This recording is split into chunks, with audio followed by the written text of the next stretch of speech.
I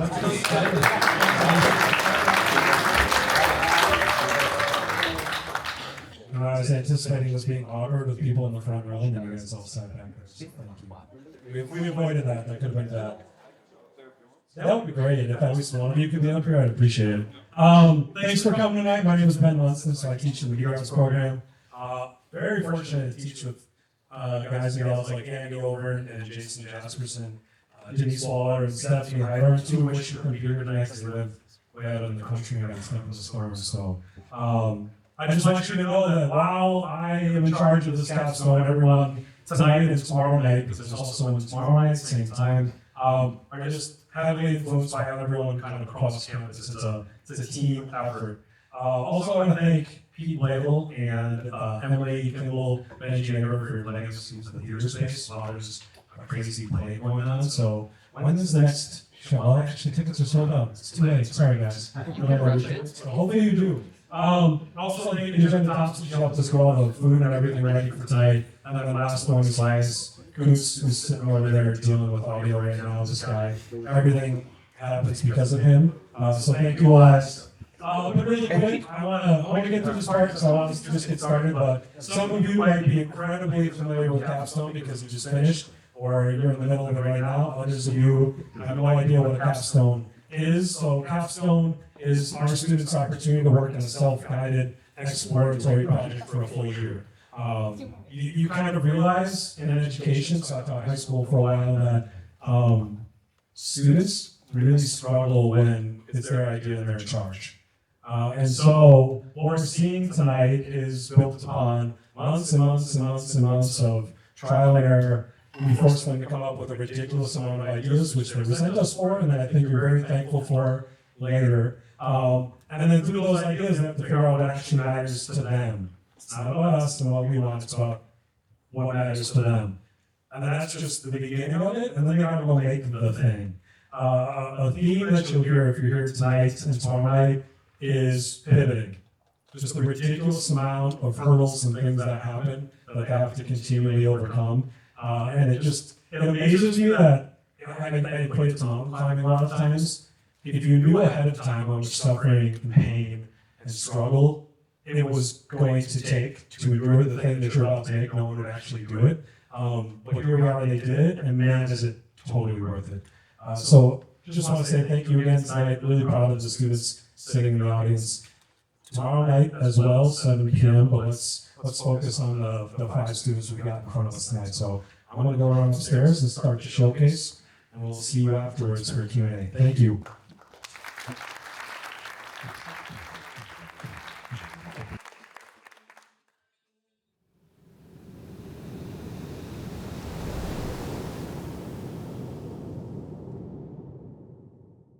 My name is Michael Mittag, and I'm excited to share my capstone with you tonight. I had the opportunity to work on social media for the Bethany Psychology Department this semester, and it's been a fantastic opportunity. I've been able to grow my knowledge in marketing and social media content creation through my time working in this position. My goal wasn't always to work on the psychology social media page. I originally wanted to make a podcast and advertise it myself and create all the content. But I was blessed with the opportunity to be able to work with Dr. Com, Dr. Stadler, and the rest of the psychology department to make psychology content that I'm happy to create and that people are happy to watch. I'd like to say a big thank you to the Media Arts Department, Stephanie Hydorn, Ben Lunston, Greg Vandermoos, the Capstone class, and everybody that's helped me work to create my capstone. I'd also like to thank Dr. Com, Dr. Stadler, and all the psychology students that helped me get accustomed to a world that I didn't know much about before doing this role. When watching my capstone, keep an eye out for any content that you find interesting and that you enjoy, and point it out to me after the show. Oh, and also, don't forget to follow. I was introduced to Dr. Com one day on her way to chapel. I was waiting for one of my classes to start, and she invited me to go to chapel with her. I had no idea who Dr. Com was at the time, but I said yes, because I didn't want to turn down an opportunity to go to chapel and meet somebody new. So Dr. Com and I started talking a little bit about what each of us do. I told her how I'm a media arts major, want to go into marketing when I graduate. She told me that she's a psychology professor here. Once I told Dr. Com that I wanted to go into marketing when I graduate, she got really excited and asked me if I wanted to help work on the psychology social media page. And she pitched to me everything that I would have to do, what ideas she had in mind, and it seemed like a really home run idea for me to do.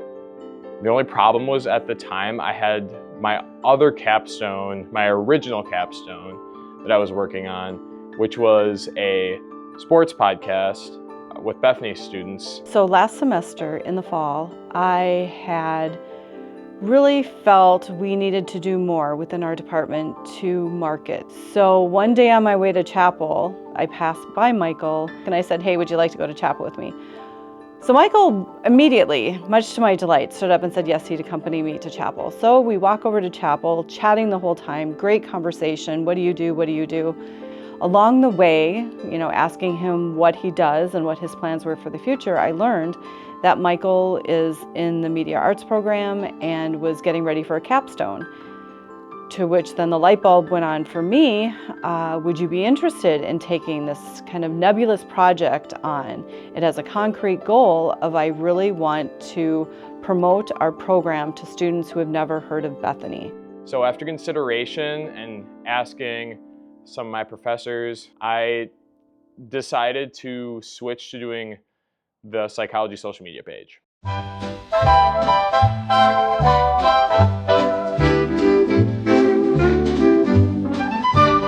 The boy who was raised as a dog. Attachments. My irreversible damage by fear. Not about me. There we go. Anxious generation. This must be read It's Not About Me by Max Lucado. Meditation works really. The boy who was raised as a dog. It's Not About Me by Max Lucado. It's not about me.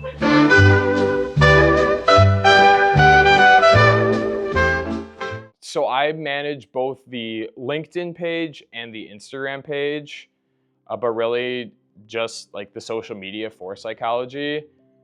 And the goal behind both of those is different. For Instagram, the content's more short, based on a specific event that happened in psychology, such as like a game night or a class that had an interesting thing go on that day, or even just like the poster session that happened a couple weeks ago. While the LinkedIn is more focused on professionalism and showing what the students are doing for the community. And some of the content overlaps. Like there's been some stuff that I posted on the Instagram that is now on the LinkedIn as well. My Place is a free out-of-school program for school-age kids. Our programs range anywhere from academics to athletics and arts, and most of our programs are led by volunteers.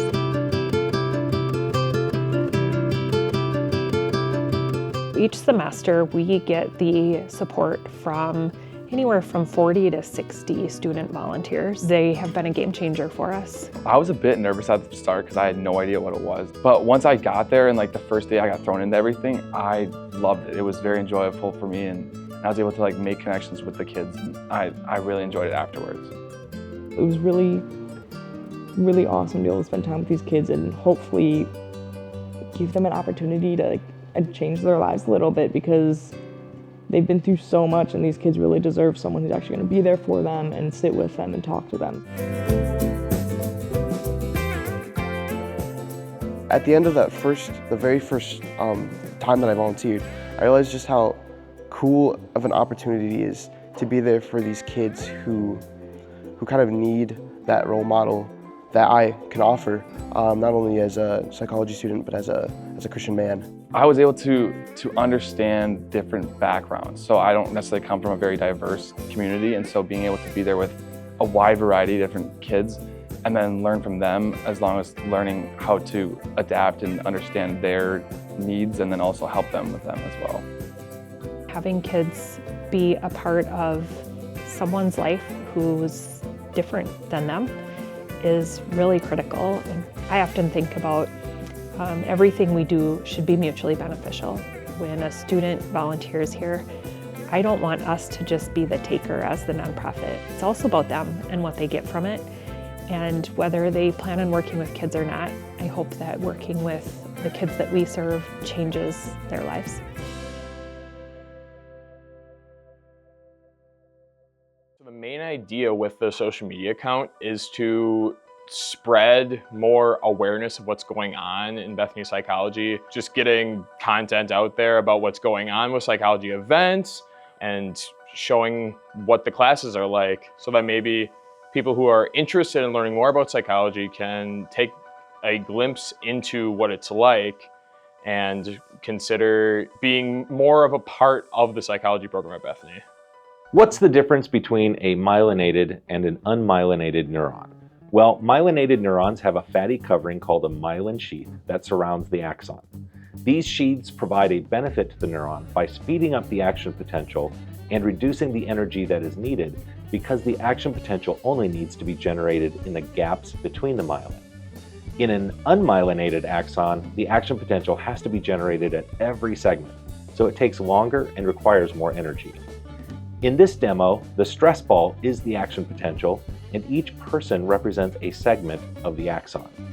In an unmyelinated axon, each person has to pass the stress ball down the line. In a myelinated axon, the stress ball can jump down the line, skipping people who are myelinated. So I hope you enjoyed this demonstration of a myelinated axon and the potential advantages that it provides in the nervous system.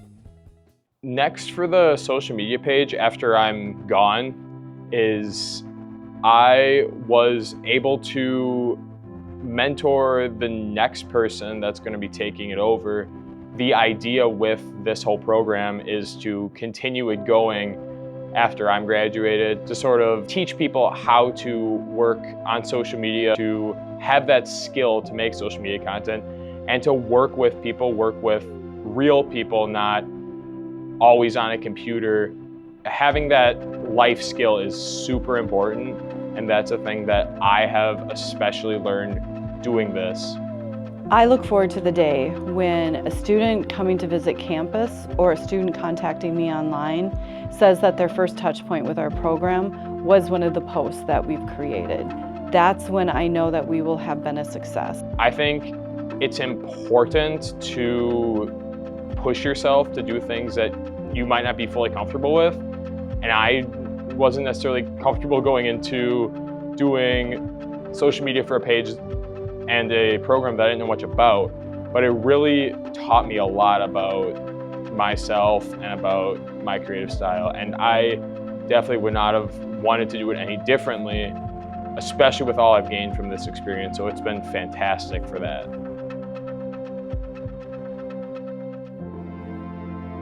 Once again, I want to say a big thank you to Dr. Kamm, Dr. Stadler, the rest of the psychology department, and of course, the Capstone class and my media arts professors that gave me feedback, helped me know kind of what I shouldn't do, what path to go, and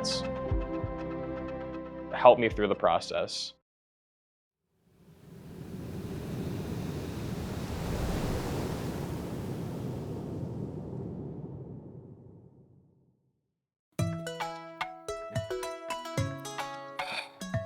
Where'd the time go, man? Oh, hey there. My name is Danny Pilot, and I'm a media arts major here at Bethany. And I came in as a biology major at first. Yeah, that lasted one semester. I took one chemistry class and I said, nope, can't do it. Sorry, Mom, sorry, Dad, your son's not becoming a doctor. Then I went into legal study. I said, you know what, I'm gonna go be a lawyer. I watch a lot of Suits. Must be the same thing. No. I remember I got asked to help with the broadcast for our JV soccer team one time. And I did it, and it was the most fun, and parents from even the other schools started emailing like, oh, that was such a great broadcast for JV and everything. And I remember telling Coach, I was like, I wish I could do this for real. And he said, well, we have a media arts program that could do it. Go talk over there and switch over there. So I did. I talked to Greg, who runs the MSU hockey broadcast, and then I joined that team doing MSU hockey broadcast, and I fell in love with sports broadcasting ever since. So with that project, I knew exactly that I wanted my capstone to be a sports theme. And so with that, I said, you know what? I went and I booked my ticket, and that's where you'll see we ended up in Toronto, Canada. We didn't end up in Toronto. I brought my passport and everything. What are you telling? Man. Almost heaven, West Virginia. So as you can see, I ended up going to West Virginia. So when both plan A and plan B failed, I remember texting Antonio Lima and being like, hey man, any chance I could come in 2 weeks and just film you for like a weekend straight, just a camera on you all the time? And he just agreed to it. So with that, 2 weeks to plan what this story is gonna be about now and how am I gonna do it in West Virginia. And we made it happen. And through that, I had the most inspiring story of my former teammate, which I came into freshman year with, and how he went all the way from Bethany Lutheran College to being a Division I athlete and now pursuing a professional career in the sport. So if I could have done it again, I would have started off with him. And now I would like to thank a couple people for making this all possible. First, and of course, Antonio Lima. If it wasn't for you, I would have been so... What did he say? So thank you for taking the time out of your week in that busy schedule and doing the documentary for me. And I also want to thank Brian Haines, who carried the camera and traveled with me to West Virginia. Thank you for all your help in making this documentary. I'd like to thank all the staff, Greg, Ben, and anyone else in the media arts department for teaching me along the way and help building my skills for this moment. I'd like to thank my Capstone class for all the feedback and the projects you guys did help motivate me to be a better creator. So thank you guys so much. And lastly, I want to thank my family, my mom and dad, and just, you know, trusting me and doing whatever when I didn't even know which state or country I was even going to be in. So thank you for always having my back, and even when I decided to change majors and make this big leap. And lastly, and most importantly, thank you guys here for coming to our Capstone today. I hope you enjoy it.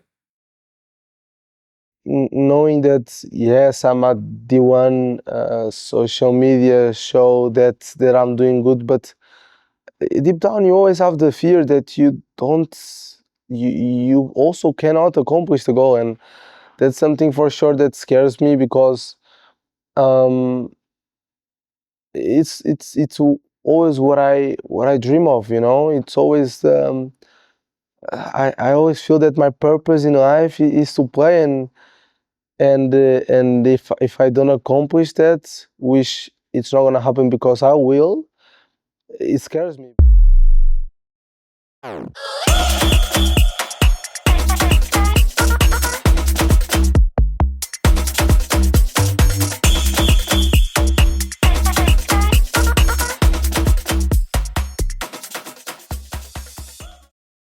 My name is Antonio Lima. I'm 21 years old and I study at West Virginia University. In Portugal, it's very common for people to start play soccer very young. And I don't know, just soccer just stick with me. I enjoyed it. I enjoyed every moment, kept playing, and that's the thing that I want to do. There was a company back in Portugal called Sports for Me that they recruit players from Portugal to the US. And I don't know, I just saw it was a really good opportunity for me to be able to play and study, because it was also something that my parents really wanted me to do. A good opportunity that I saw was Bethany. It was a good team, a really first step in my direction to become a professional soccer player. I think it was a great step for me to get into the US.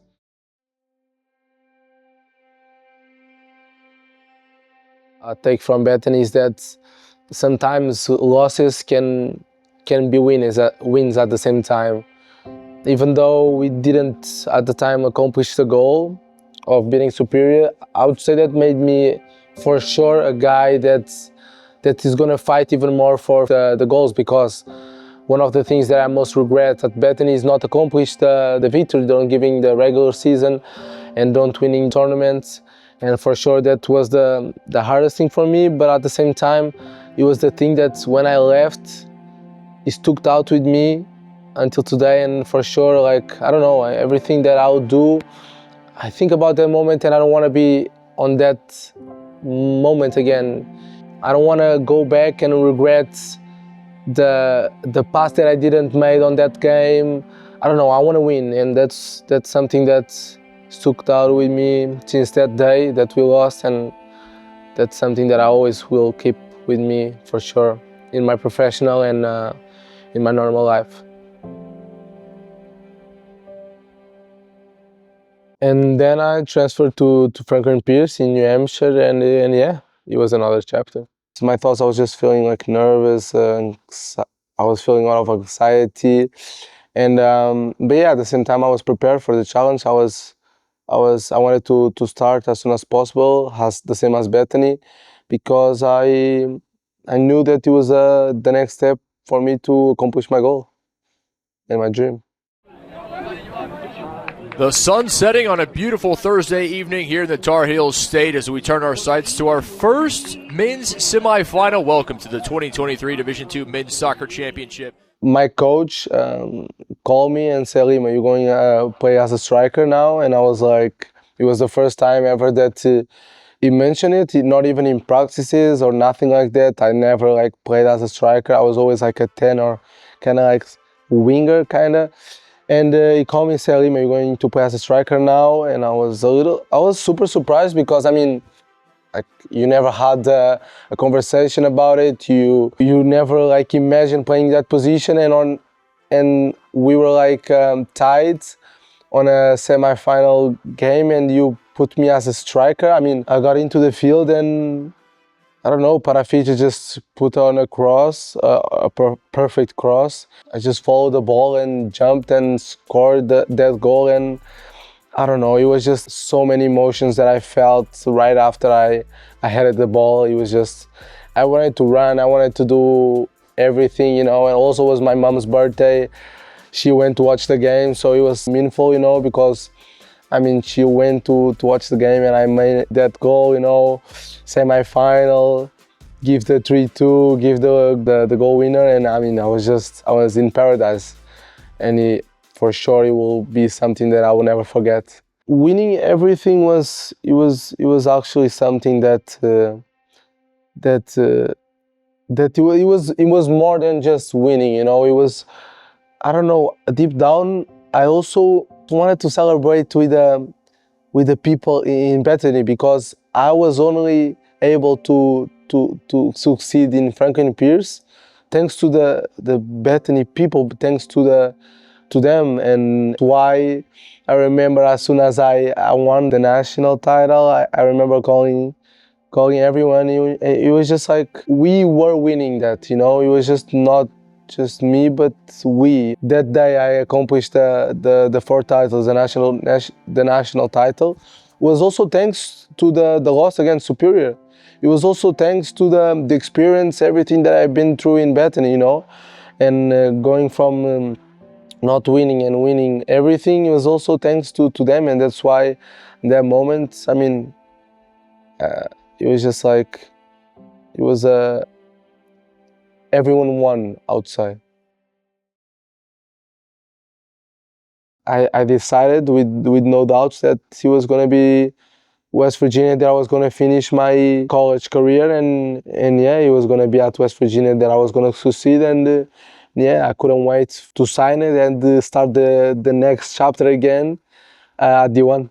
I didn't achieve what I wanted, I would say. Affected in so many ways, my confidence level, the joy of playing, because at the end of the day, you wake up every day knowing that it's going to be hard for you to play, but of course you need to change that mindset, but it's hard.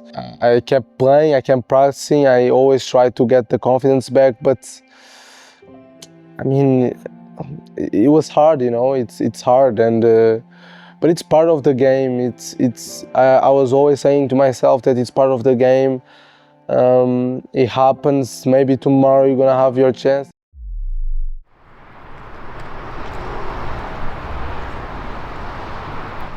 So yeah, I got this unexpectedly opportunity, which came out of the blue. It was actually something super funny, because first of all, it was one of my teammates that got the offer, and they asked him to go to Dallas to play for them. They asked him at the last minute, probably one of their wingers, he couldn't be available, so they asked one of my teammates if he knew someone, a winger that he wanted to come and also play, and he asked me.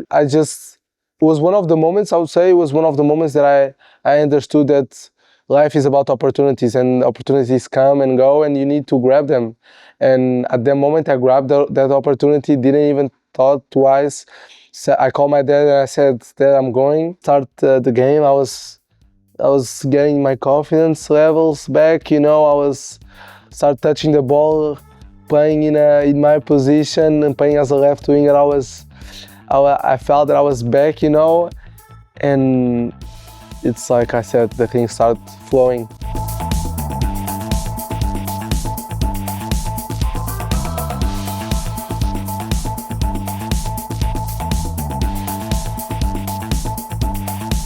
Start doing the thing that I do best, that is playing soccer, and I mean,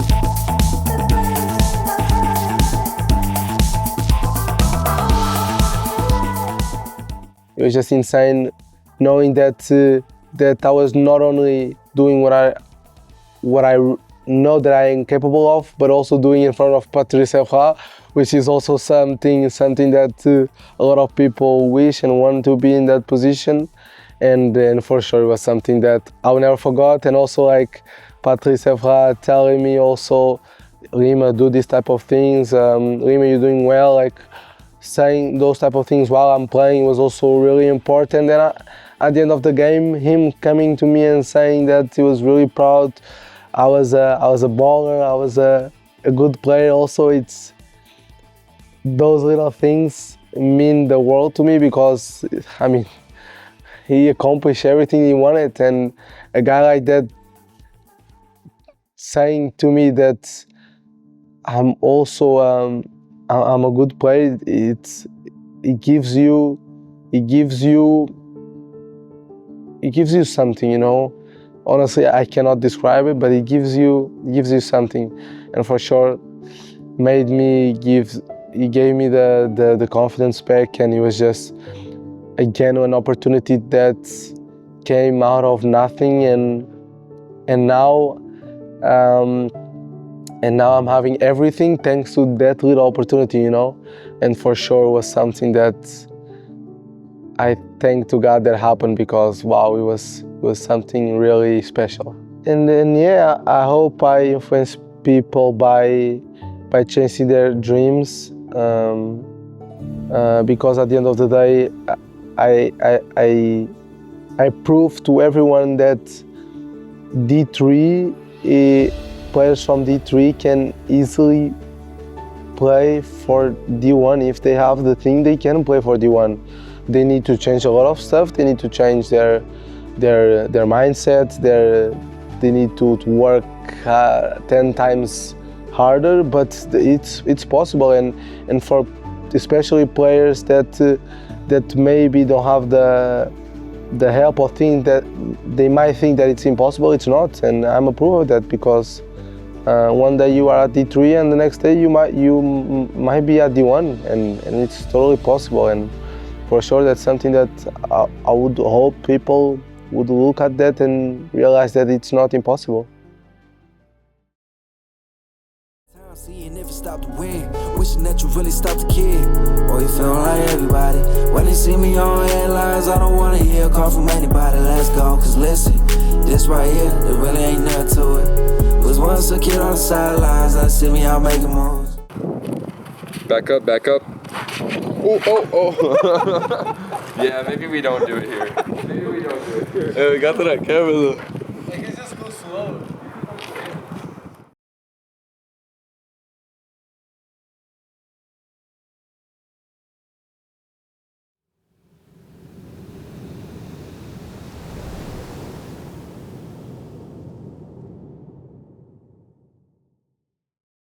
How much effort does it take before results show up?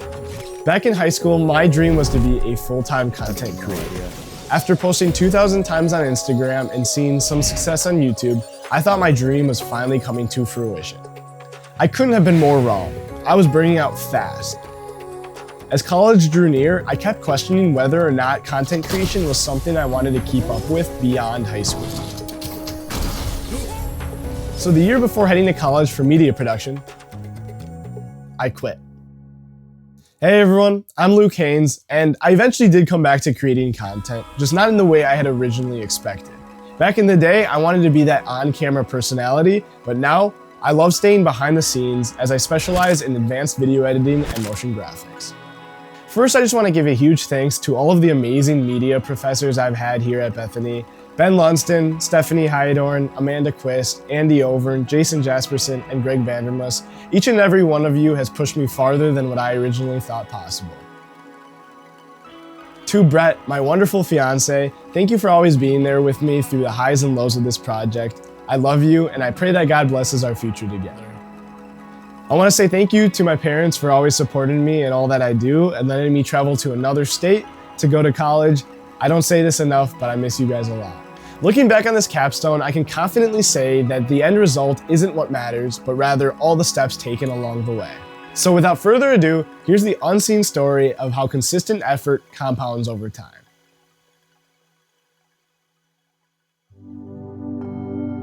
From the age of 12, I've constantly been trying to start up a successful business, and some of the signs were promising too. Thousands of followers and millions of views, but in the end, none of it ended up working out the way I had envisioned. God had other plans.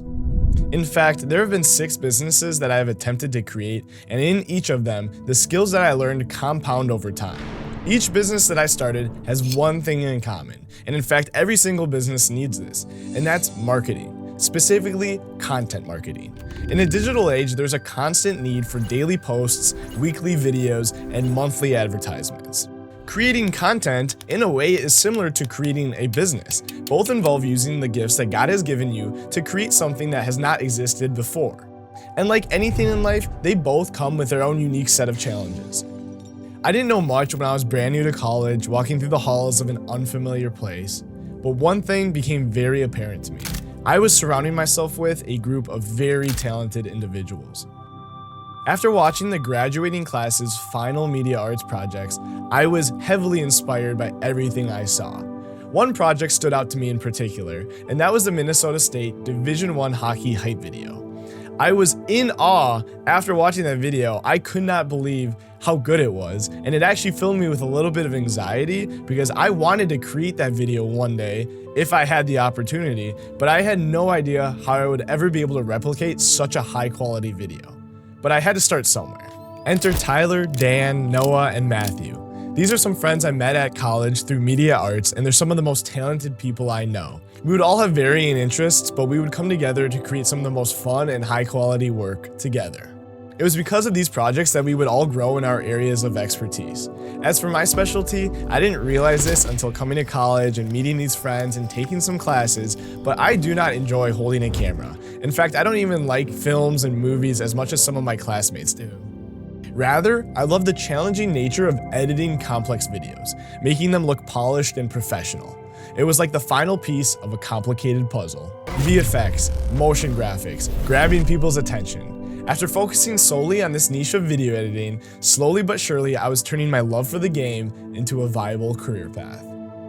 Then, in a blink of an eye, somehow it's my senior year of college, and I'm very happy to share with you a special project that I directed and edited that took months of planning, tons of practice for VFX shots, and countless days and nights editing. Here is the 2025 and 2026 Maverick Hockey Hype video.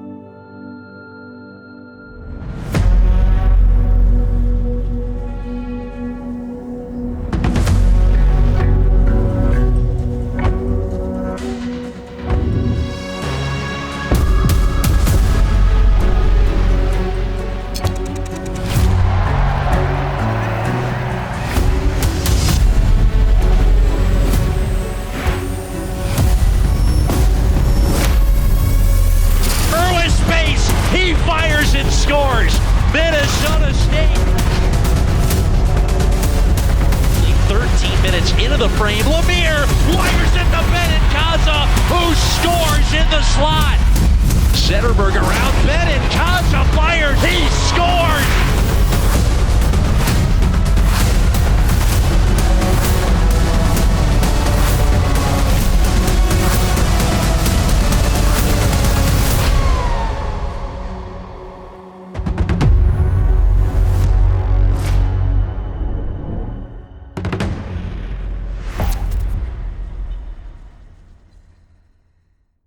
Having just completed the biggest project of my life, I turned my attention towards something even bigger. You see, something shifted in me during my sophomore year of college when I started dating my future wife. And that right there motivated me to work harder than ever to build something lasting. So for my final senior capstone project, I decided to go all in on building a media-centric business. This time, I would lean on past mistakes and past experiences from other projects to hopefully build something sustainable. The systems that I had in place during the Maverick Hockey Hype video allowed me to be extremely efficient. It's the boring things like keyboard shortcuts, saved project settings, and especially saved presets. A preset is simple. You drag it onto a piece of footage and it has a bunch of pre-applied effects added to it already, so you don't have to rebuild the same effects in every video. I had been making high quality presets for years to help speed up my time when I'm editing for other clients, but then I realized I could sell these to other editors to help speed up and improve their workflow. And so it began. I started creating more presets and packaging them up into a polished digital product that would stand out when shown alongside visual demos. I designed a website from scratch, I added a product description, the whole thing was looking complete. But I lacked the proper knowledge on how to sell something like this. I didn't know anything about email marketing or the offer structure, and don't even get me started about Facebook and Instagram ads. A million thoughts of what could go wrong were spiraling into my brain. So I took a plunge and I went all in. I invested in a one-on-one coach for 8 weeks, teaching me how to sell digital products to video editors. I did this not because I didn't think I could learn it myself, but rather I wanted to save myself all the time and massive amount of headaches that would go into trying to learn all this from scratch. The potential upside on this investment could be life-changing. It didn't come without a hefty price tag though. I was very skeptical of investing this much into an expensive coach, and with his big promises and guarantees, I didn't know if I could take him seriously. He guaranteed that I would make $1,000 in my first 8 weeks of working with him, or he would work with me until I did. I thought that there was no way he could ever guarantee something like that, but nonetheless, I still remained optimistic as I went into my first week of working with him. After waking up at 5 a.m. to talk with my new coach due to time zone differences, I was left with a gut-wrenching feeling inside of my stomach. He told me I had to completely scrap the website I had spent months working on and switch over to a new platform called Shopify. And in the back of my head, I knew he was completely right. I would be losing a little bit of creative freedom in designing my website, but in exchange, I would gain all the necessary foundations in the back end to support my business. Things like email marketing, advanced analytics, and automatic reviews. Things a business just can't run without. After spending 2 days redoing my entire website and uploading my digital products, the meetings with my coach continued. Eventually, we made it to the true reason why I hired him in the first place. It's the one thing that scares entrepreneurs more than anything else, and that is paid advertisements, specifically Facebook and Instagram ads. My coach said that results could happen fast with advertisements. I knew my bank account could be drained fast. Which one would it be for me? I guess I wouldn't know until I tried. So I set aside $20 a day for 30 days for advertisements. Sports editors, stop wasting days on highlights. That's why I built Premium Flow with over 65 drag and drop presets designed to make sports editing seamless. No tweaking keyframes, no wasted time, just instant results. You get speed without sacrificing quality. This is the go-to system for pro sports editors trying to take on more clients without burning out. This lets you skip the learning curve if you're a beginner, and if you're already seasoned, this saves you hours every week. Premium Flow is $10 off for the next 48 hours. If you want it, the link is right here. I was fully prepared to lose everything. This would just be a testing phase to determine if there was a market and which ads performed the best. Day 1, my biggest fear, no sales and $20 down the drain. Day 2, another $20 down the drain. I was starting to get nervous, even though that there was a significant uptick to visitors to my website, none of them were purchasing. This is day 3 of running Instagram ads and Facebook, and I just made 2 sales while I was sleeping last night. I just woke up, took a shower, checked my phone. Oh my goodness, they were both for the Pro Highlights bundle, which is the most expensive thing in my store, for $67, but they both used a discount, got it for $57 each, but I made $114 last night in my sleep after 3 days of running ads. This is crazy. That wasn't even the end for that day. I had another purchase that night for a grand total of $173 made during that day. I was absolutely blown away, but unfortunately my optimism didn't remain for much longer because days 4 through 7 I made $0. For those of you keeping track, I had $173 during my first week of revenue minus $140 of advertisement expenses for a grand total of $33 of profit. But hey, I was just excited that I wasn't going negative. My coach thought we could be doing better, so we restructured the way my advertisements were set up and we upped the spending to $30 a day. And it worked instantly. Prior to the changes we made, Facebook was only spending money on these ads for some reason, so after forcing Facebook to spend money on these ads as well, the results came pouring in.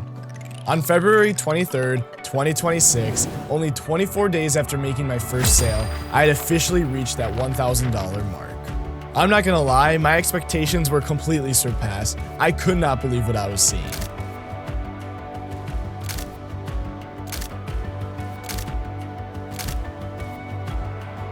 What looks like an overnight success is almost always the result of months, if not years, of choosing disciplined action over comfort, especially when no one is watching. And to be fair, the website I've been building and my digital products are far from a success. But I've learned that in creativity, in business, and in faith, progress comes from putting in the reps and trusting that God will direct the outcome.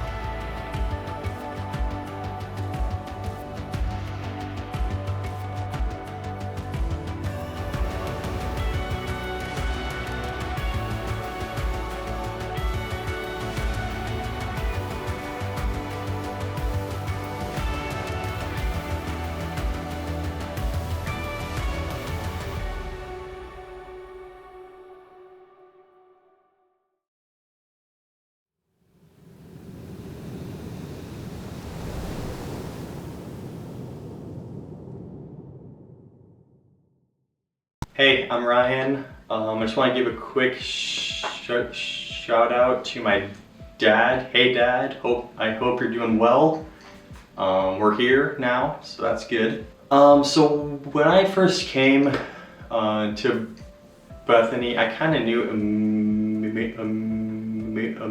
immediately what I wanted to study. In high school, I had already done like hockey and football broadcast, so it was pretty easy to tell that I have a love for that stuff. And so when I found out about Bethany and their program here, it was pretty easy for me to say, yeah, I want to go here because it's a Christian school and they had what I wanted to learn. And also I never went to any other school to see about them. I just went to this one school and I was like, all right, it works, so that's how I got here. I've worked on quite a few projects up until now. I've done some short films, I've done some animation, I've done, which, but by the way, the animation, the one project I had for that class, I think took me about 20 hours to work on that, and it was definitely the hardest I've had to work, on a school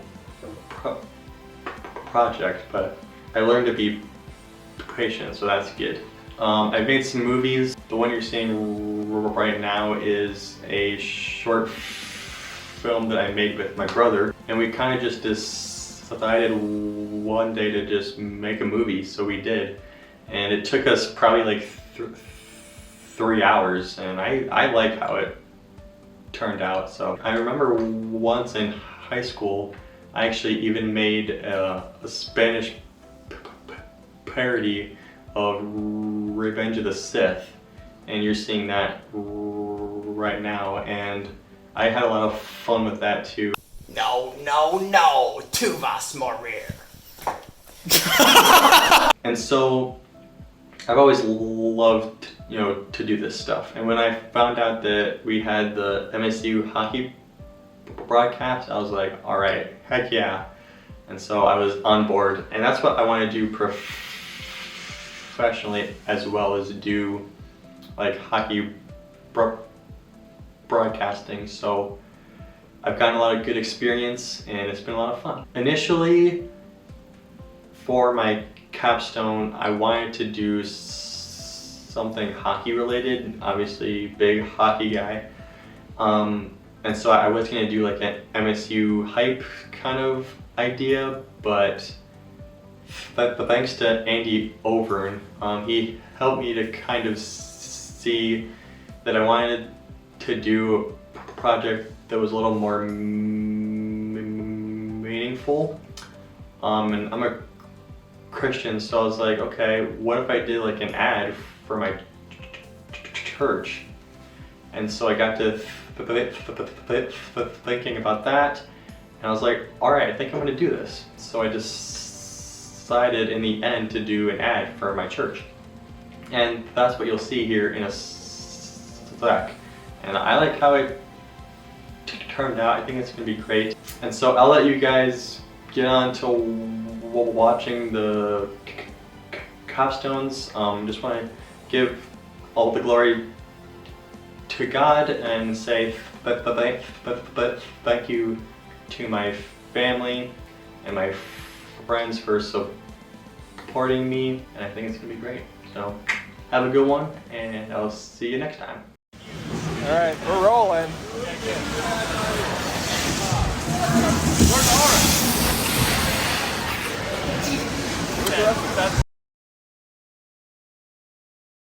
I'm Pastor Tony Bertram. I've been a pastor at St. Paul Lutheran Church and School in Fairmont, Minnesota since October of 2006, which I'm in my going on 20 years. It's my 19th year since I've been here. I came from Litchfield, where I served before, and have been serving here ever since. When people come to our church, they could come from a lot of different backgrounds. If they come from a traditional Lutheran background, they're not going to be surprised. They're going to come into church and there'll be hymns and liturgy and scripture readings and a sermon and prayers and following a general pattern. If they come from other Christian backgrounds that aren't as liturgical, they might be a little lost. You know, how do they find the order of service in the hymnal and the hymns and different things? Yet what they would recognize is this is a Christian church because we have God's word here. And that's what the worship is based on. The gospel is the good news of Jesus Christ. And pastors are called ministers of the gospel, servants of the gospel. And so my job is basically to serve the people that God has called me to serve up to them God's word of life and forgiveness in Jesus Christ. We all come as sinners, and God has sent his son Jesus to be our Savior. And God's word says, whoever believes and is baptized shall be saved. We're baptized into Jesus Christ and his death and resurrection, and that's the gospel. Jesus has died for our sins and risen to life to forgive us and to justify us, declare us righteous in God's sight. That's what the gospel, it's what God does for us in Jesus Christ. Not what we do for God. We have lots to do for God. That's not the gospel. But the gospel is what God does for us in Jesus Christ to forgive us, to save us, to give us life now in this world and forever in heaven through Jesus and through faith in Jesus.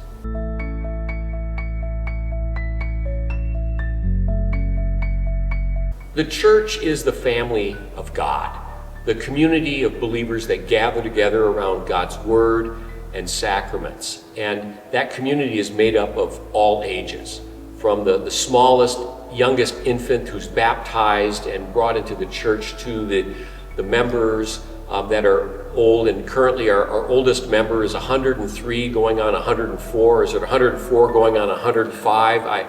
I can't remember, but the church is for everyone from all ages. When people come into our church, we welcome everyone from all backgrounds, all ages, and the church is God's family. And so when people come to our church, that's what they should expect. They're joining a family. Some of the people are related to each other, and generation after generation. Other people are brand new from other places, but God invites us into His family by faith in Him, and His family gathers together here in this congregation.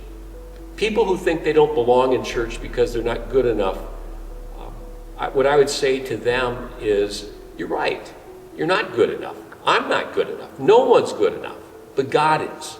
God is good enough, and His Son has taken your sin as His own and forgiven it by dying on the cross and rising from the dead.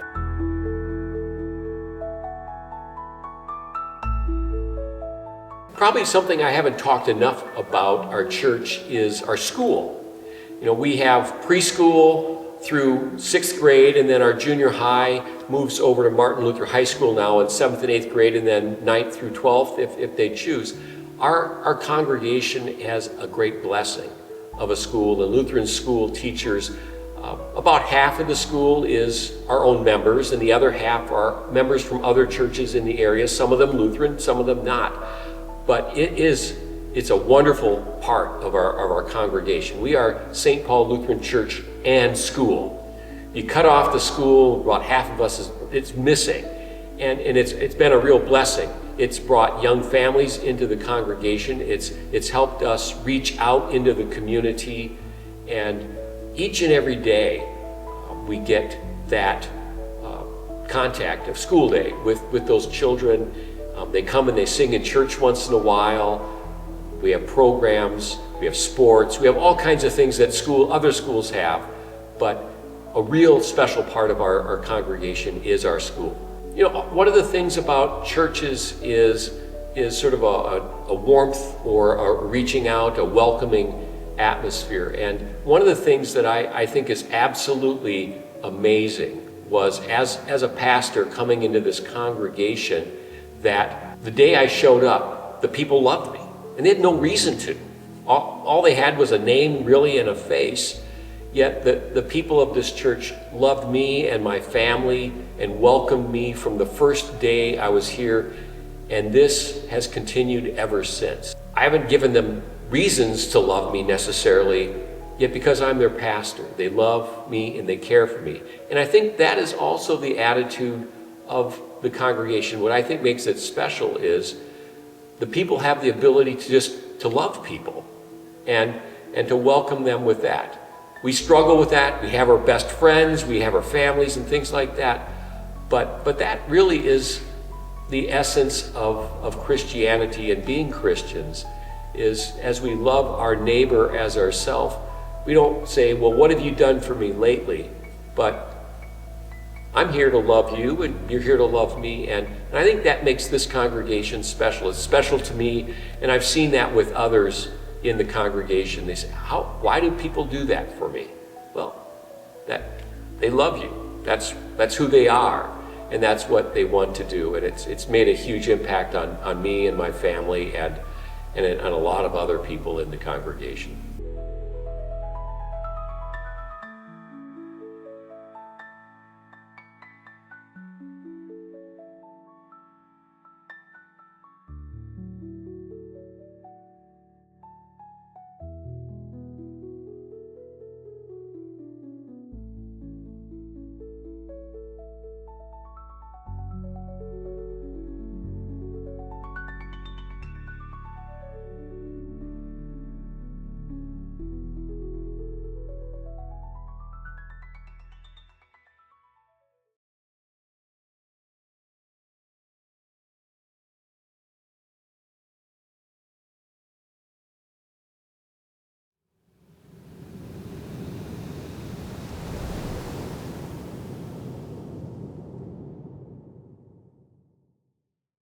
Hi, I'm Laura Martinson, and thank you to everybody who came out tonight to make this terrifying day even more terrifying.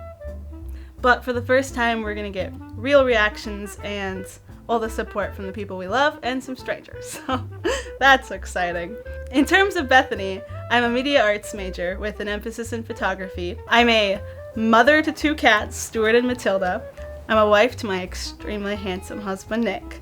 I am a sister to my brothers Ben and Micah. I've been a Minnesotan my entire life, and I also grew up on a hobby farm, which had chickens and guineas and ducks and geese and cats and sometimes dogs and an apple orchard.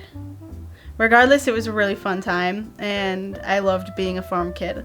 I spent my high school years at Minnesota Valley Lutheran High School, and then after that, I decided to go to Martin Luther College. I realized I did not want to be a teacher, so I ran over to Bethany Lutheran College, and I thought, let's try psychology. But my first week there, I had an existential crisis. I had a couple classes, and I was like, this is not it.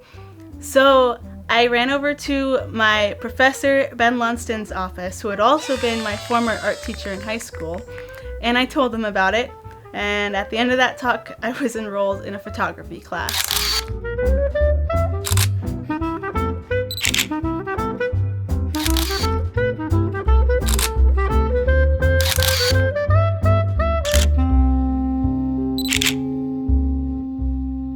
The reason I didn't mention my parents earlier was because they're actually an extremely crucial part of what made my capstone come to be. And I've always been someone who loves nostalgia, so that's what I did. I thought back to things that gave me nostalgia. My dad, he always allowed me to feel like I could be a curious kid. I remember bombarding him with questions pretty often, and he'd always have an answer, or he'd get me an answer. And he never made me feel bad for it. He never made me feel annoying for it. So I loved asking questions. And my mom was always a really good storyteller. But there was one story that I relentlessly asked them to tell me. And that was the story of how they met. Reminiscing those feelings that I'd get, that excitement that I'd get from hearing those stories, I recognized, bazinga! That's what I need to make my capstone. I need to find couples, have them share those stories so that they can have those stories for years and years to come. So I made a documentary series. I selected 3 different couples. I came to their homes, and they trusted me with throwing a camera in their face, tons of equipment, and sitting them down just to tell their honest, full story of how they met and how they fell in love. But first I need you to know that each of these stories are cut down to only about the first 8 minutes, and I'm saving the rest of the stories for the families to enjoy. Before I begin, I need to say a few thank yous. First, thank you so much, Lauren Mester. I could not have gotten through it without you, without a doubt. Whenever I'm struggling, you've always been there. You have not made me feel like a burden once, ever, and I know I have been a burden. She has helped me along with every step of this process. She's been there to film. She's been there to help me edit. She's recording this right now, but I made her step out so she couldn't hear this. And I hope we can make stuff in the future. So, thanks. Thank you to Ben Lunston. Obviously, you've known me since high school, so you've seen me through all those interesting phases. You've always taught me to keep going, to do the hard thing, to push forward, and without you, I don't think I would have reached potentials that I've reached, and I hope to still continue to climb with the inspiration and support you've given me. Thank you to Denise Waller. You were the one that really got me into photography. You showed me what it could look like if I keep pushing forward, and without loving that first class of yours, I wouldn't be doing what I'm doing right now. So thank you for making a class that I love. Thank you to the whole capstone class. You've probably been thanked quite a few times now, but I mean it the most. But lastly, and specifically, thank you to the couples that let me come into your home. Thank you for sharing your stories with me. Thank you for trusting me to show your stories to probably more than 100 people. I really appreciate it. Thank you to my grandma and grandpa, Marilyn and Roger. Thank you to Jeannie and Larry, my husband's grandma and grandpa. And thank you to Jen and Paul, Lauren's parents, for allowing me to do all this. You guys are awesome, so I hope you guys enjoy.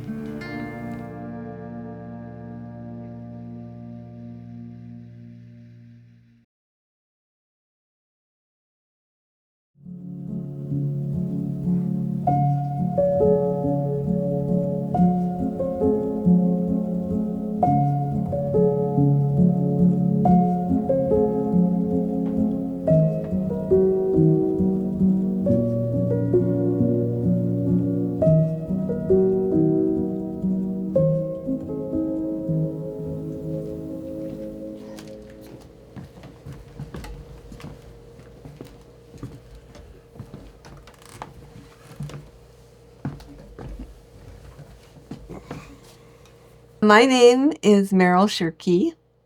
My name is Roger Shirkey. We are both 82, but I am 5 months older than he is. We were both born in 1943. We met in 1962.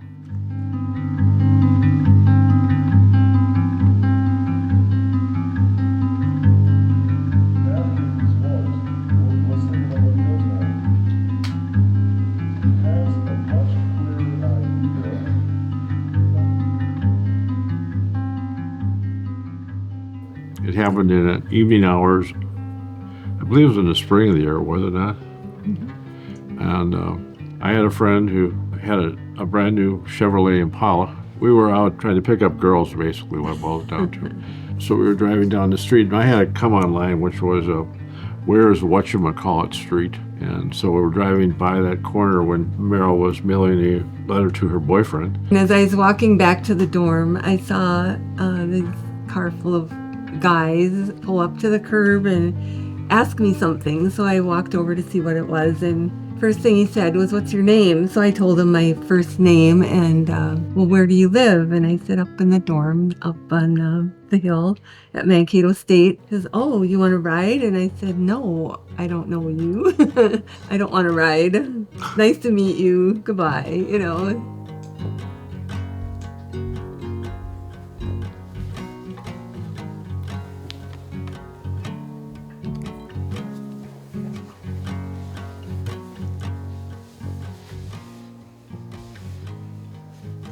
I'm Jan Messner. I'm Paul Messner. I'm 65. I'm 62.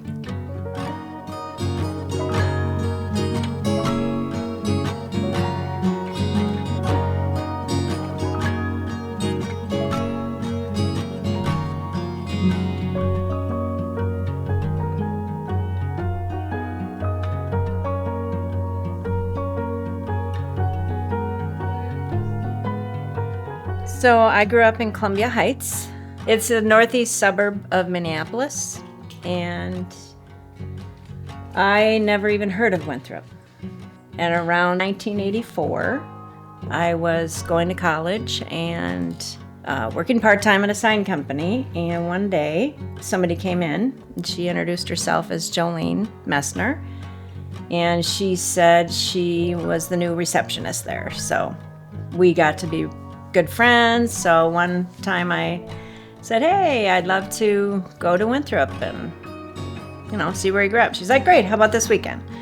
So we came out to her place and went to her house, met her family, and then she said, "All right, let's go uptown." So we went uptown. It was Essler's Bar.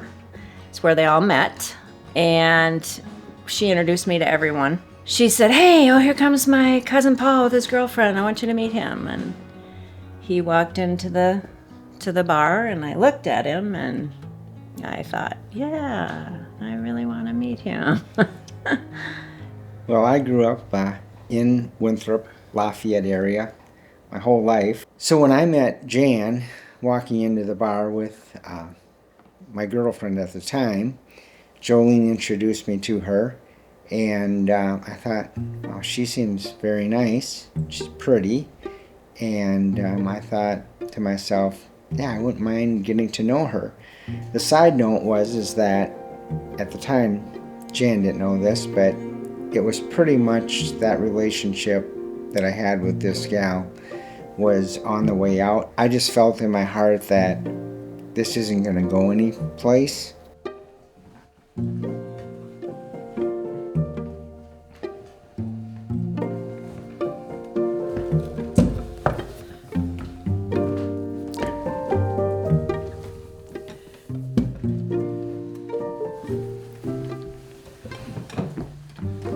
Hello, my name is Jeannie Peterson. My maiden name was Sweet. My name is Larry Peterson. We are both from Forest City, Iowa, and then we eventually met in Clear Lake, Iowa. And that was in 1964, New Year's Eve. So it's been a long time. Yep, it has certainly been a long time.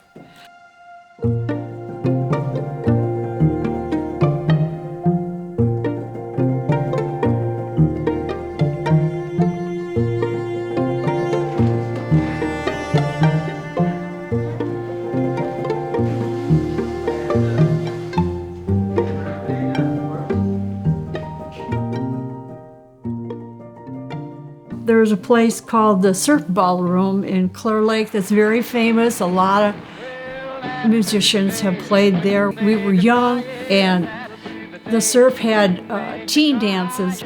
So one night, my cousin, Wendy, who was going to be 14 at the time, asked Larry to go to her birthday party, her 14th birthday party.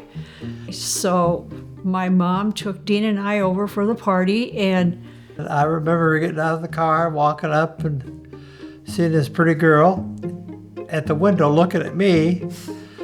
And when I got in, she'd already sat down, and she had a red sweater on, black slacks like she does right now. And I thought, interesting. the first time I saw him get out of the car, I told my cousin Wendy that's who I'm going to marry. And she thought I was crazy. But anyway, I couldn't see that much of him, but I just had this thought that that's who I'm going to marry. And I think he probably felt the same way. I did. You know? Well, I was thinking a New Year's Eve party, so I had a sack of stuff that I went to the party with and carried in, and somebody told me, you can't have that stuff here. I said, well, what's I going to do with it? So I put it in her washer, her clothes washer in the basement. That's where we were, in the basement. And, yeah. So then his group with the people that he came with, they went roller skating. And my group, we went bowling for a while that night. And then we came back.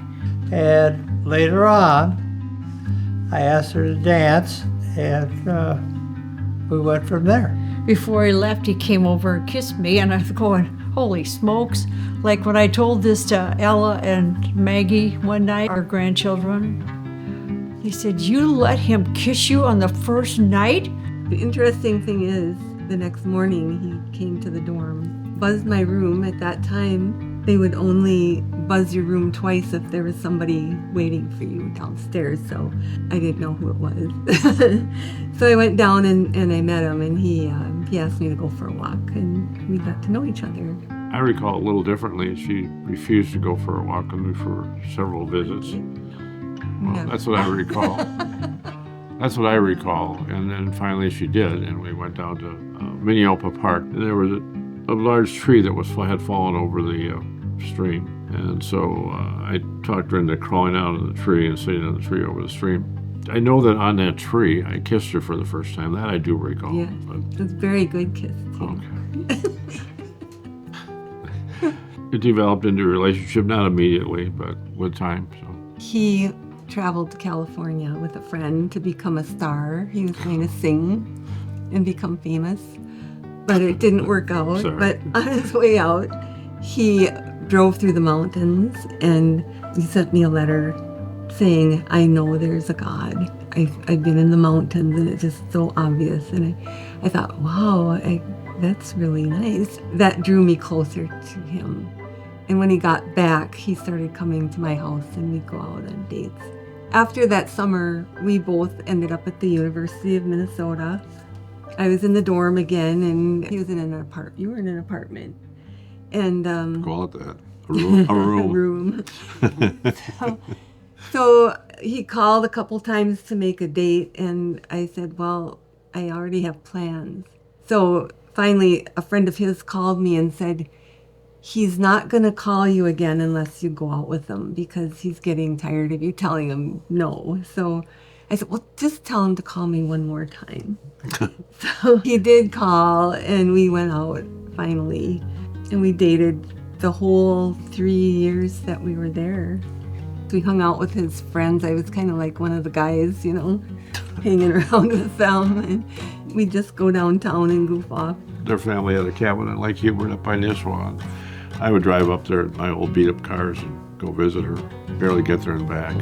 I guess since something clearly, when we caught eyes, was there, then everywhere he walked with his girlfriend, I would make sure I knew where he was and just watched. And then Jolene's like, hey, we're gonna go over to Gibbon, and there's a wedding dance.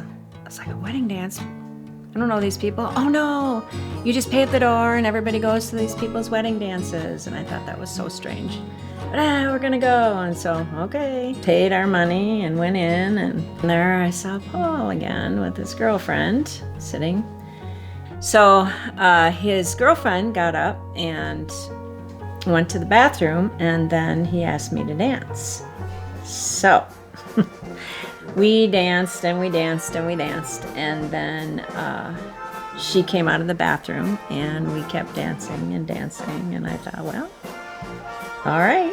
And then the next night we went uptown again and went up to Essler's Bar, and that's what everybody did, and there was Paul with his friends and no girlfriend this time. Yeah, and at that point, like I shared earlier, it was with this other gal, the relationship wasn't going to go any further, and after we got done dancing, I drove her back to her place, and I just shared that, you know what, as you can probably tell, it's not going to work out. And so that ended that, and I was looking forward to going up to Essler's Bar on Saturday night. And then usually what we would do when we would gather up there, we would do a lot of things together. So I was looking forward to being able to be around Jan and getting to know her a little bit more. That was, I guess, the real beginning. So here he is, he's kissing me. What the heck's going on, you know? So then we met at the door when you were leaving. I gave you my number. And then It was kind of neat to start dating a girl named Sweet. Yeah. Like Sweet Candy, and it was kind of, yeah. She was sweet. So then the next week, you called me and came over, and we went somewhere with your friends up to Forest City, Iowa, to meet his mother and his sister, who did not like me, never did, never would. When he graduated, he worked a year. Where'd you work at? Sugar Company. The Sugar Beet. So I was just waiting till I got my draft notice. This was during the Vietnam War. So everybody that was graduating and turning 18 was basically getting drafted for the war. So then I graduated in 1966 from Mason City, Iowa. 3 weeks later, he left for the Army. While in the Army, I was gone a year. I came home for 30 days, and I thought I could use a few more days. So I went and talked to a Lutheran reverend in Lake Mills that handled the military extensions, and I told him that I had my girlfriend pregnant. She's in the car. So he went out with me and talked to Ginny. And he said, oh, you're such a lucky girl. Yeah. I didn't get no extension. No, he didn't believe me. No, but I remember it was only back. a white lie, I told him. Yeah. I was working at a 3M company as a lab technician testing masking tape after my first year at Bethany, right? Probably. And there was a secretary there who I met who had a 57 Ford convertible. I seemed to have a fixation on cars back in those days. And so I decided I'd get to know her because I liked the car. And I sort of acquired the car almost. And so I would use that car to go down to Janesville to date Meryl. And eventually I broke up with Ruth. Her name was Ruth. And I was kind of unabashed about it. There were some things in my life that I didn't do too well for a few years. This was one of them. So anyway, finally I broke it off with Ruth. I think what happened is the convertible got so rusty I didn't want to work on it anymore. But so anyway, I went downtown Minneapolis to a jewelry store finally, probably in 1963, late maybe, and bought a diamond ring. I sold my golf clubs. How would you like that? I was impressed. We met when we were like 19. When we got engaged when we were 21 or so. I remember the first actual time he proposed, and I don't even remember where that was. But I came home with the ring, and my mom and dad said, could you think it over for 6 months and see if you still want to get married to him? And because my dad wasn't a big fan. Her dad and mom, well, her dad primarily was a very devout Lutheran guy and worked in the church in Janesville. And I think he was on the board at one time. Oh, yeah. And along comes Roger, who does not have his act together, and he's acting like the goofball at times. I said, well, my parents want us to wait 6 months. And he said, well, okay, well, I'll take the ring back and get my money back, and then 6 months from now we'll do it again. And I actually didn't really like the first ring, so I was fine with that. And 6 months later, we were at his grandma's house in Minneapolis and on the porch, and he got down on his knees and he asked me to marry him. Can you believe that? I said yes at that time for sure. And I should be open and clear that at the time I was in a relationship that was not going very well.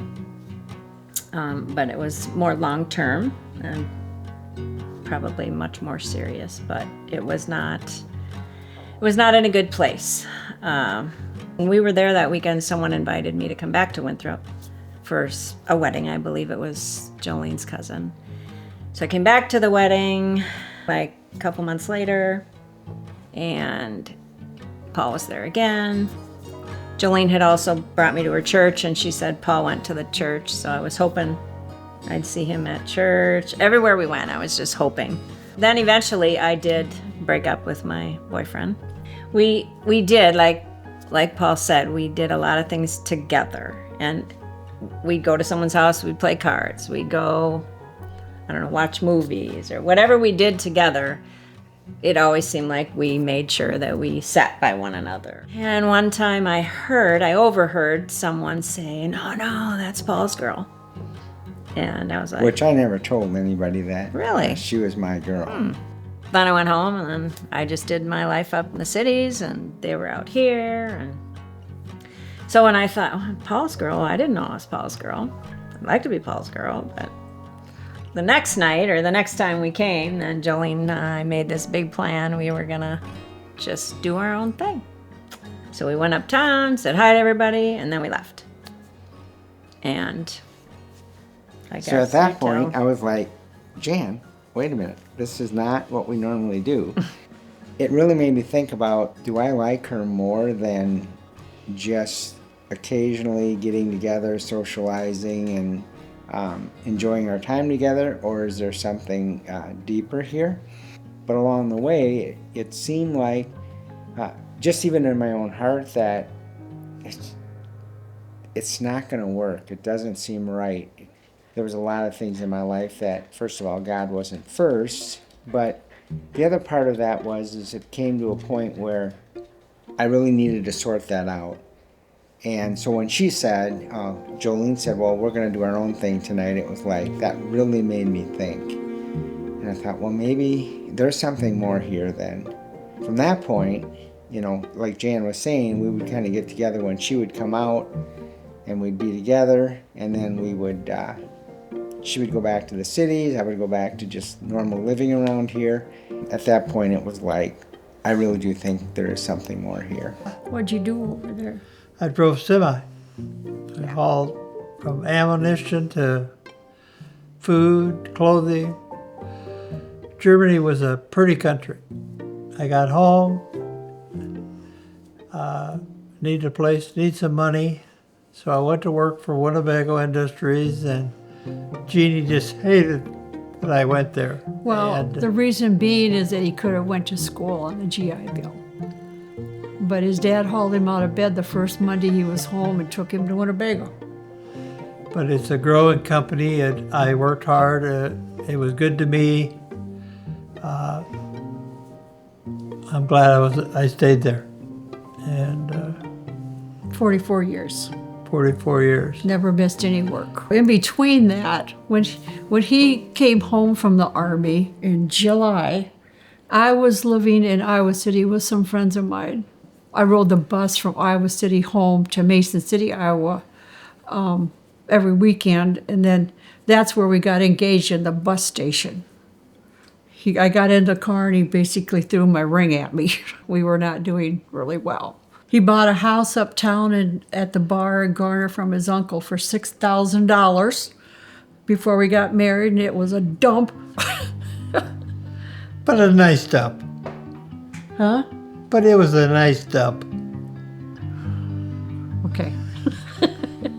The week before we got married, he and some friends went on a little trip to Wisconsin to boys' night out or something. No, it's called a stag party. Stag party, yeah, the three of them. On the way back, they managed to get arrested, and We're driving through downtown Somerset, Wisconsin.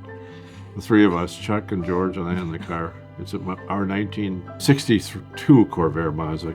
And so we're driving down the street. I would think I was actually driving. Chuck was in the back seat, and we were drinking some kind of whiskey. Chuck had a pint bottle of whiskey, I think, and he said it was empty, so he decided he was going to throw it out the window of the car. He bounced it off the hood of a squad car that was following us. Cop pulls us over, he hauls us out of the car, and Chuck was so drunk he didn't know which planet he was on. George was pretty drunk too. I was probably the most sober of the three of us. So I lipped off to the cop, I think. Well, George tried to act real sober about the whole scene, and so, because Chuck was so drunk and I was driving, they took both of us to the St. Croix County Jail, and they gave the car to George, who was also very drunk, and told him he could have the car, my car, So we got locked up. Chuck tried to escape. He was so drunk that he got up when the cop wasn't looking and started walking through the revolving door to leave. The cop walked over and grabbed him by the belt of his pants, like a piece of luggage, picked him up and hauled him back in. And then they put him in a holding cell. So I spent 2 nights in the St. Croix County Jail trying to figure out a way to get out of there. so then he called my parents' house. My mother answered the phone, and she said, just a minute. But she said, Roger's in jail. And I said, what's going on, and so I got done talking with him, and he told me the story, and then my mother said, well, just don't tell your grandmother that you're marrying a jailbird. And then we got happily married the next weekend. So it was a great weekend. Yeah.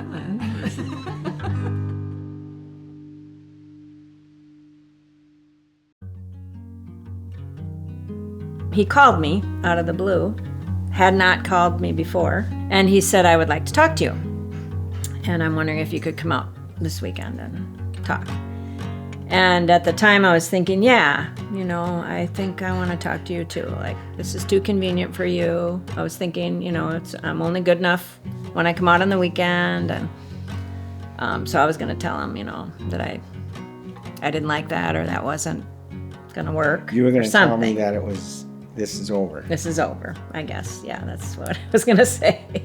So I did go. I went to the meeting. It felt so formal. Before this relationship goes any further, he wanted to know if I would go to his church and if I would move to Winthrop. And so I said yes and yes. And after I asked Jan those two things, she said yes to both of them. And I said, so what is it that you had for me? And she said nothing. Oh, nothing. So, and from that point forward, then I really knew in my heart that Jan was the right person for me. I mean, I felt like I could spend my life with her. I think it was October we got engaged, and then the next September we got married. That's right, yeah. So, 1986. Yeah. So. Yeah, and it's been a wonderful relationship. Mm-hmm. This year it'll be 40 years. Jan is my best friend.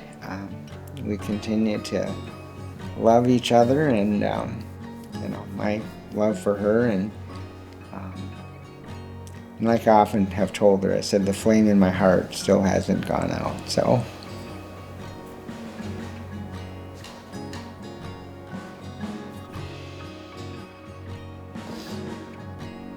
Can't talk when I'm crying, so don't get this part in there.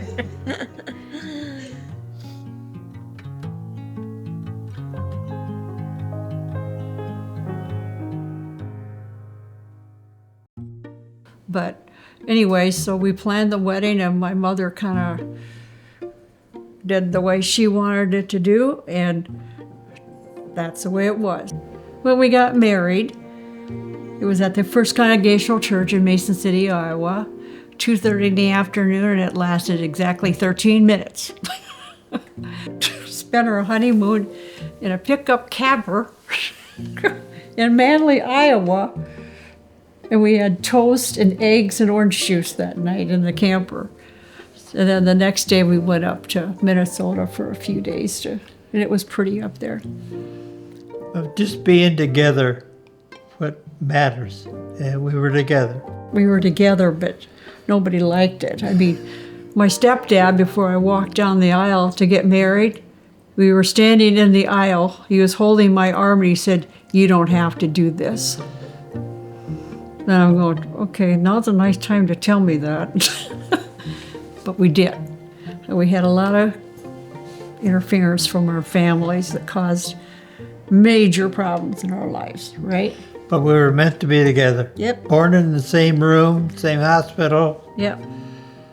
Went to 2 different schools together, didn't know it. Like the grandchildren we talk about. As soon as you're born, you got my love. You didn't have to earn it, it was just there. You know, Yep. But in marriage, you have to work at it. I think the goal in our life has been to make our kids a better life than what we had. But God blessed us in that we came out of it all, didn't we? We came out of all of that stuff. So we're happy. Yeah.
All right.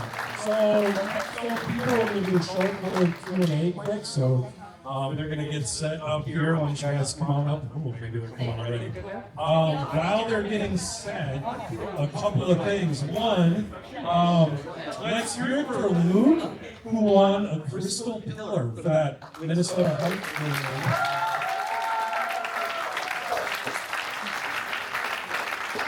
It's a really fun, full circle moment for Luke. You should get your recognition. That was awesome. So congratulations. Huge thank you. All 3 couples are here tonight. So let's give it a round of applause for the couple. Oh, there you go.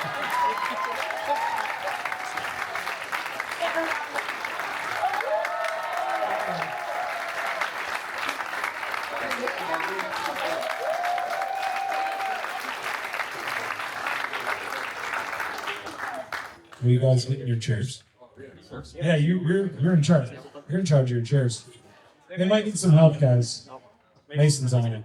Okay, I gotta fill time. So the other thing I'd like to say is I'm proud of everybody. One of the things we talk about in the program, I'm just making it up now, guys, so you can get that down. We talk about the personal being universal. So again, for those couples, I want to say thank you for putting yourselves out there and for being honest and real, and it paid off. Because when you want to make something for everybody, you got to get really personal, and then it works. So what we're gonna do, I'm gonna hand the microphone off to Jackson here. Jackson is a senior. He's a media arts and theater major, and he's gonna run our Q&A. He's got his mic. So let's give one more round of applause for these 5.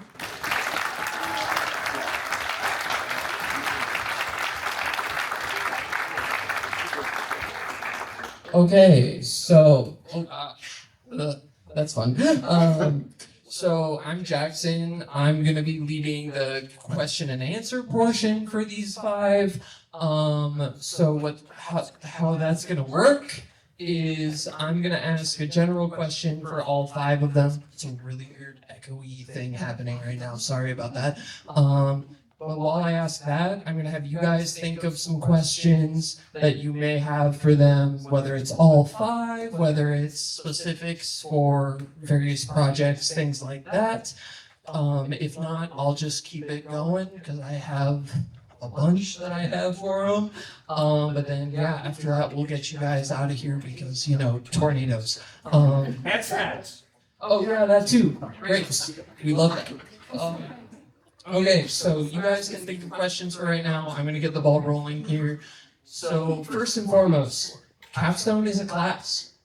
But that's kind of a negative term for it. Like, it's more of a framework, right? So how did you guys manage your time, hold yourself accountable throughout this project? How did you encourage yourself to strive for new things? Yeah, so, I started off not knowing exactly what I wanted to do. We were given our, papers on, what we might want to do for Capstone at the end of last year, so we had, all summer to think about it.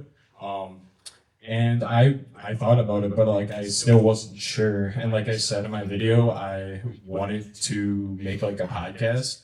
I wanted it to be about, athletes at Bethany, because I'm not an athlete, but I wanted to see more of that world at Bethany. But then I had the opportunity to do the psychology social media page, which was awesome. And kind of what kept me accountable was just working with Dr. Crom, Dr. Sadler. I had these deadlines, but it also I wanted to work for someone else other than myself. And that was a big part of it because I knew I had people counting on me, and having that pressure was a good kind of pressure because everybody gets all anxious sometimes, but this was a good kind of pressure that pushed me to do work for my capstone, which was very helpful. Quite honestly, I put things off a lot. So what kind of held me accountable was in the class we had certain times that we had to have things in by, which I think was a good thing because otherwise I'm not sure if it would even be done. So, but now it is done, so that's good. But yeah, I think just having those small little deadlines where I can make sure I get stuff in by was really helpful. So yeah. So what I found to be the most helpful was I found people who would support me and supported the project and cared about me and wanted to see me succeed. So thank you to Lauren again. And I'm a bad wife, but my husband also helps so much, and I forgot to say that in the intro. So I love you. But yeah, they pushed me along, and on days that I just didn't want to keep going, and I was like, I'll just drop out. I don't really care anymore. They were like, no, you can do this. This is a great project. And after my first interview with my first couple, I saw what an important project it was. And then I had the pressure of delivering and serving those couples and sharing their stories in a way that lifted them up and they could keep for years and years. So that's what pushed me on. Deadlines are great. I love deadlines, especially the class ones. Those help because it just keeps you pushing towards something. But also another thing that helped me was investing in a coach. He demanded a lot from me. He didn't realize I was in school and had a job. And so just doing all this work, and I didn't want to let him down, and I wanted to make sure that I kept towards my goals because this was something that I wanted to do too. So I wanted to make sure it worked. And yeah, just deadlines. Setting deadlines personally just helps as well. I'm totally opposite. I'm not good with deadlines like that. Realistically, I was accountable holding it down because I just want to graduate in May, to be honest with y'all. But eventually, we went to West Virginia and I got to hang out with Limo, which I haven't seen since my freshman year. And telling his stories, I was like, I don't just owe it to myself to get a grade. I owe it to him for him giving the time for me and sacrificing everything. And I know when Brian and I were there, just sneaking food out the cafeteria for me. So for the food, I had to do it for him. All right, any questions from you guys? Jason, project a little bit. Okay.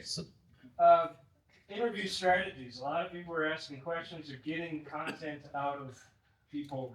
How do you think about asking that question or trying to get the?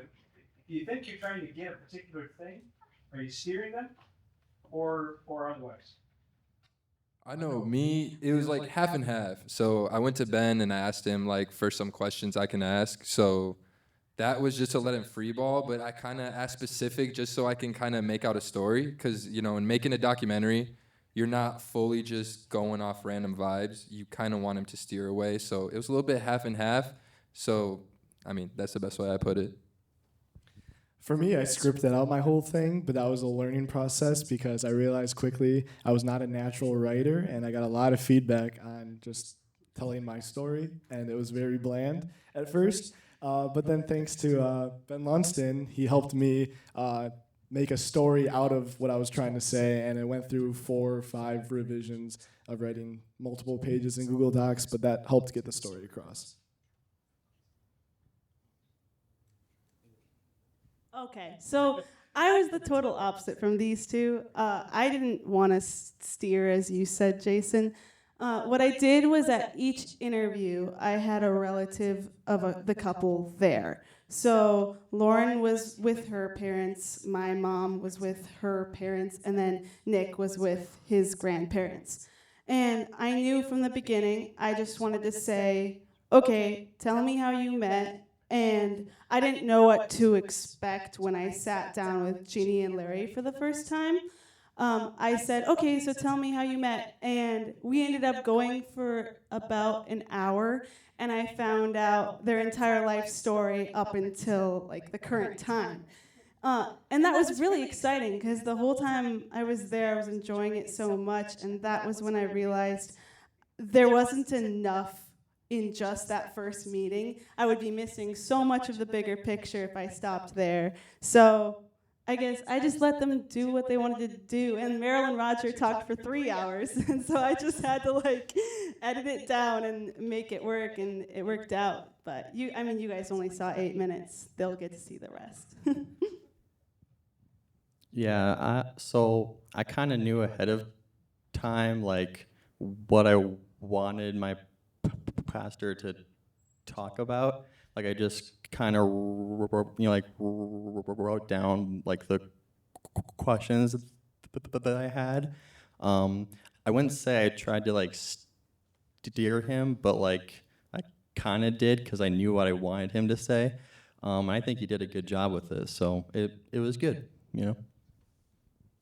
Yeah, in terms of my actual capstone video itself, so much of it was like, me and then Dr. Com talking. The hardest part for me, I know this isn't technically your question, the hardest part for me was getting myself to talk like I'm interviewing myself. That's so hard to do. I like had to pretend I was not in my own body and I was like interviewing myself, and then I was finally able to talk on camera.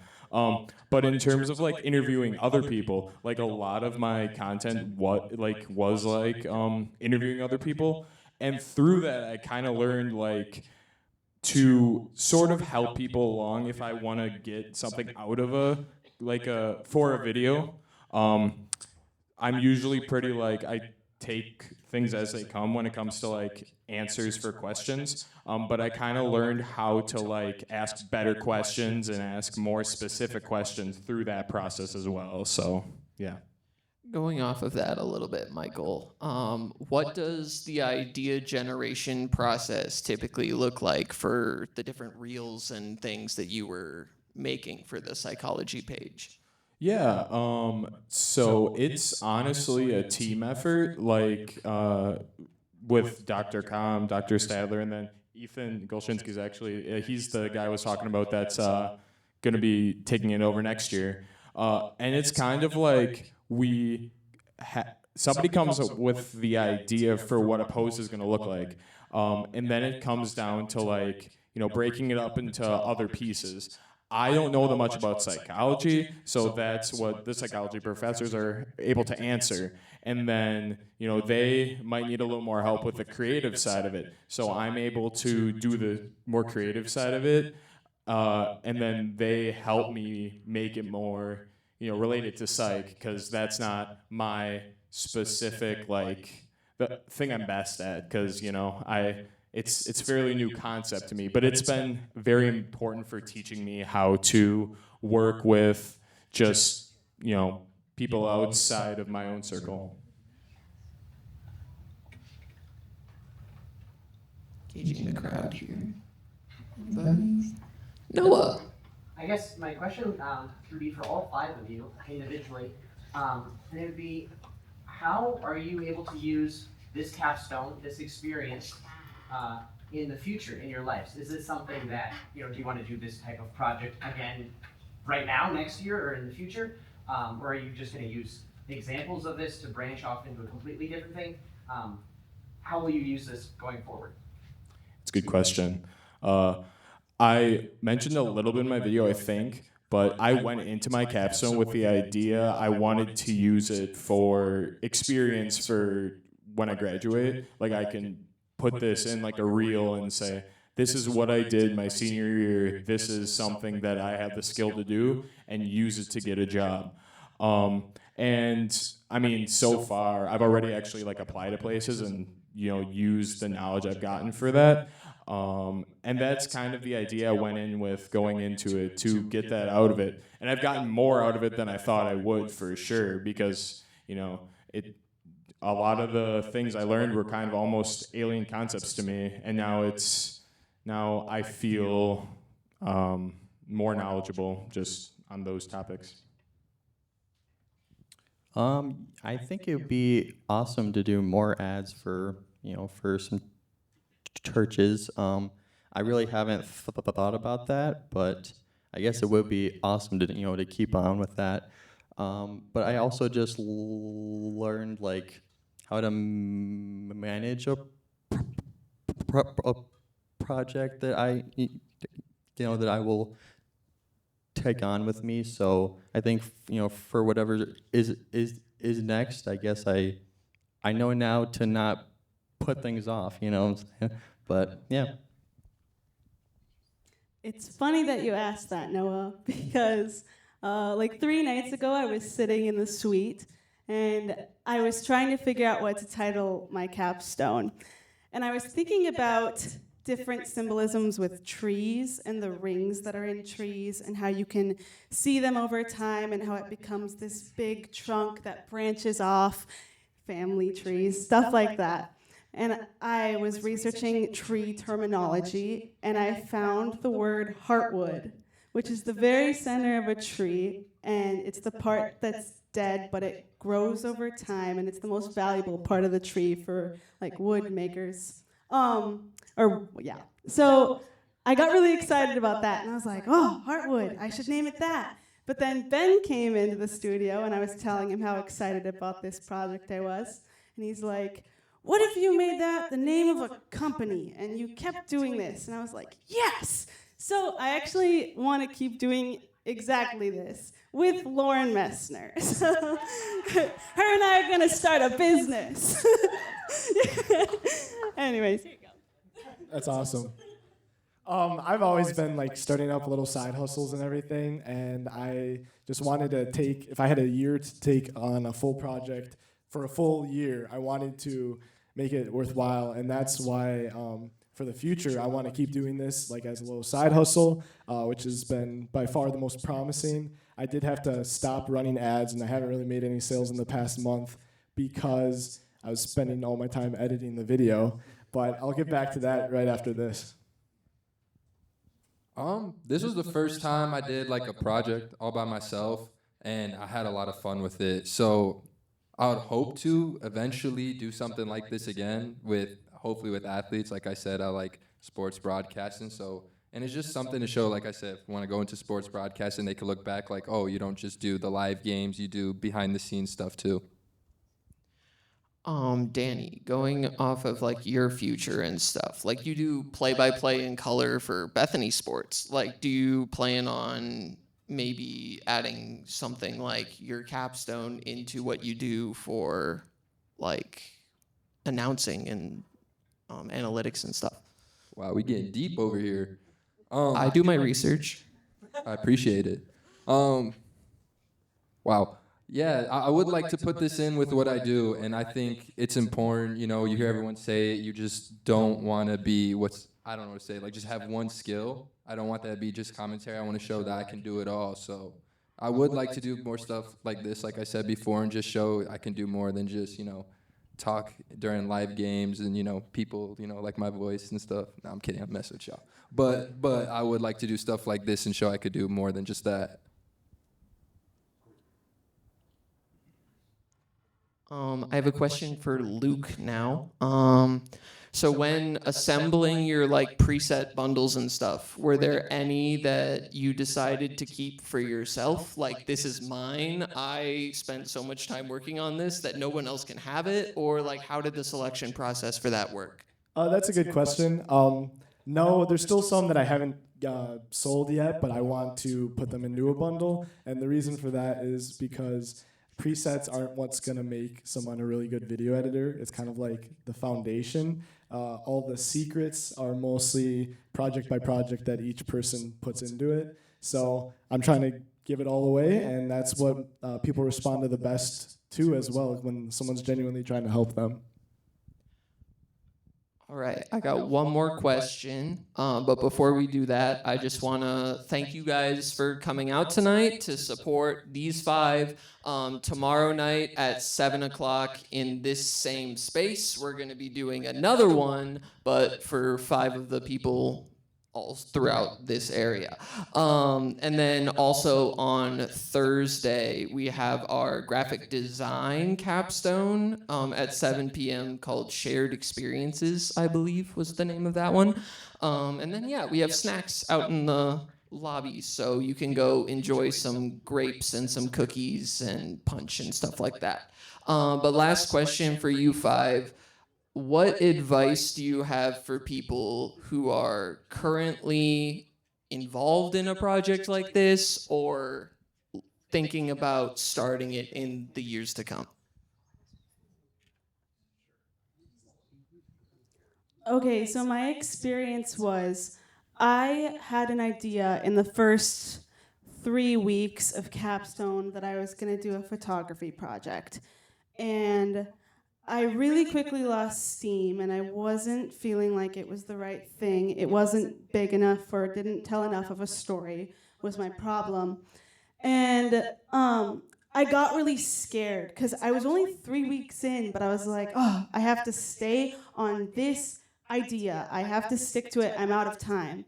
And that was so silly because it took me about like a month in to finally be like, I can't do this. And I changed it. And I just have to say, no capstone is going to be as good as the capstone you're excited to make. You could start second semester and it could be better than something you started first day, first semester. But if you're not excited about it, you're not going to want to make it. The passion isn't going to show, and that's a big problem. So I just don't stick to something and be scared to change. And that's kind of the theme of this year for all of us. So I think my advice would be to get snacks, when you're editing, because it's good. But also make sure you set like aside time to work and time, to not work, because it's good to do that too. And just go for like a walk or whatever. So, yeah. Yeah, I originally actually had another part in my video that was going to talk about like, don't be afraid to make things, like make a bunch of things and find your passion. And when it comes down to making your capstone, have an idea, obviously, like have something you want to do, but also, be prepared for it to change. Like, oh yeah, I mentioned how mine changed, and I think everybody in here, it's not their capstone isn't exactly what they thought it would be. Laura had a really good quote. I like that quote she said. But yeah, like with my capstone, since I, wasn't super deep into psychology before doing it, I had to find that passion, and I did through, working with people. And I think if you find that that's your thing, working with people, you find the people you want to work with. That's a big topic everybody brought up, that they found people they want to work with. Find something that you want to work on and do that for your capstone, and you will be happy in some way about it. It might not be perfect, but you'll still feel satisfied with the result. So I'll just say that you have like a full year to work on something, so I would just try going big, and also try doing something that will make a good impact for your future as well. My thing is also, Ben said it, Laura said it, everyone's saying, be ready to pivot. For me personally, I mean, you're in the class, you knew, I thought I was going to go to Toronto. That didn't work out. And then the next person I had, I was either going to California, Ireland, Florida, or South Carolina. A week before I was booking the ticket, he canceled on me. So this was plan C. And the thing is, just be ready to pivot and just keep your mind open. That's why Ben makes us, have 100 ideas. So just keep it in the back of your mind. And then when you finally have to pick one, put your time and all your effort into it, and it'll be something you're proud of. All right, that's all the time we got. How about one more big round of applause for these 5?